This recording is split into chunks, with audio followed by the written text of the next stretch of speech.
Hello everyone.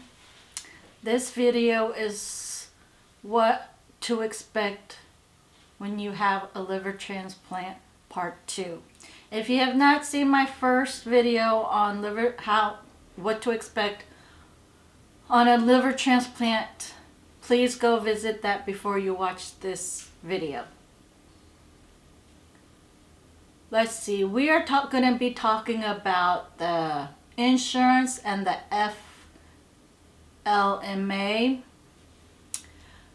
For the insurance, well, when your doctor tells you that when you're in the liver failure, they want you to get on the transplant list, and you have to go through all these sections to get onto that transplant. They want you to see if Medicare or Medicaid will you're approved for that. You have to go through the finance through the hospital that they're going to do the surgery on.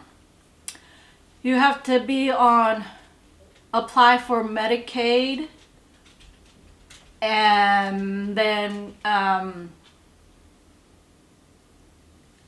when I was on the insurance, I had Medicaid at first, and it was free. I didn't have to pay no premium or anything.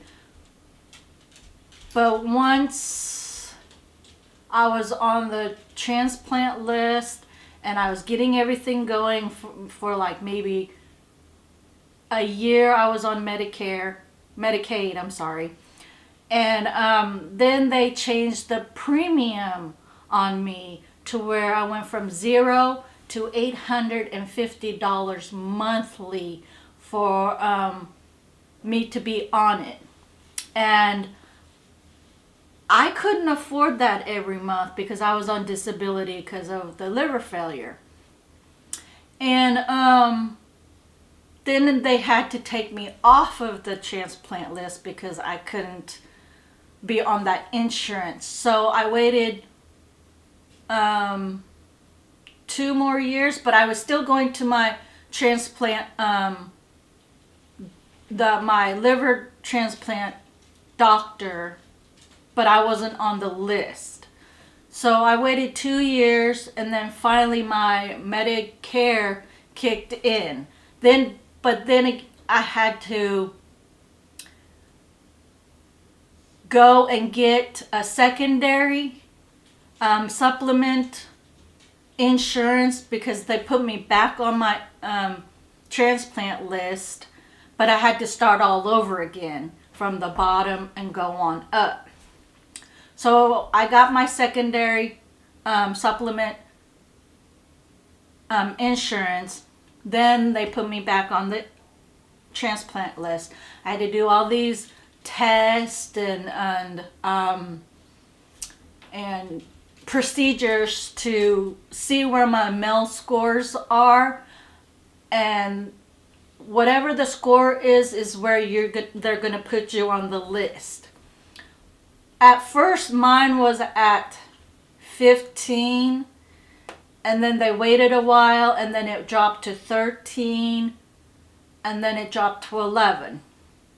Well, being at 11, I wasn't, how should I put it, sick enough to be on the top of the list, which I understand, you know, but I waited and waited, and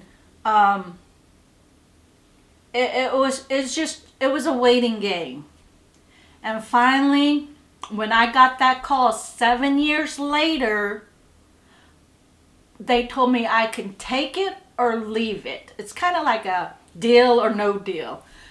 But I took it because I waited 7 years for it. And it was my opportunity to get it. So once that was done, my insurance did everything, and it was pretty good. But then once I did the surgery and everything, and I did all the procedure, I waited 10 days to get out of the hospital to get discharged. And that discharge, it was really weird. They kind of worded it differently. when you were on the transplant list, because they went through all the procedures of what kind of medications you're going to be on and how long it's going to take and what to expect after you get discharged from the hospital and everything. Well, when I got discharged 10 days later after my surgery, they told me that I needed somebody there 24/7 to watch me. Well, my husband had to go to work to pay the bills because his job will give him the FMLA, but the problem is they won't pay you when you get off. You have to make a certain or use up your vacation pay or something like that, but he couldn't do it. So that kind of confused me right there, because under my impression or our impression that when you get on FMLA, they was going to pay you for those times that you're off. But I guess I was wrong. So we were researching it and everything. And so what we did was we asked my daughter, who is close, living where I live, close. So she would come and check on me to make sure my medicine's working. I'm not having any kind of reaction to my medication, I should say. And then the insurance will also have a home physical therapy come, who's also a nurse. So I had that come for a couple of, like 4 or 5 visits, and all they did was check your blood pressure, your weight, and ask me how I'm doing and how everything. And then we had to do physical therapy. So I was like going around my house walking to make sure I'm walking good, and doing the exercise right and not walking with a walker. So all in all, once I got out of the hospital, it was just a couple of days. I really didn't need nobody to come and, take care of me, because I got off the couch where I slept, because I couldn't go up 20 steps of going into my bedroom because it was upstairs. So I stayed on the main floor on my sofa couch. And so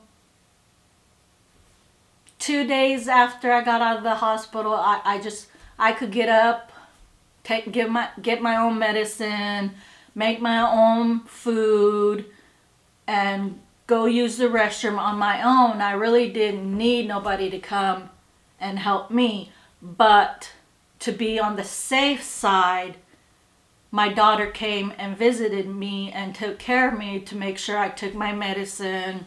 I did everything that I need to do, and she would stay a little while my husband was at work, and then he would take over after he got off of work. So it's pretty scary at first, but for those who are going through a liver failure and liver transplant, please, if your family member's taking care of you or is going it through with you, please take good care of that person. Don't stress them out. They're already stressed out as enough to heal. They are healing. They don't need any more stress added to them. It's just make sure you talk good to them, make them feel good, saying they're doing a good job or you looking good, just to up their spirits. Because with me, when I was down, I was just miserable. I didn't want to get up. It hurt too much. The staples were bothering me. I couldn't sleep on it. I had to sleep in one position. It was not good.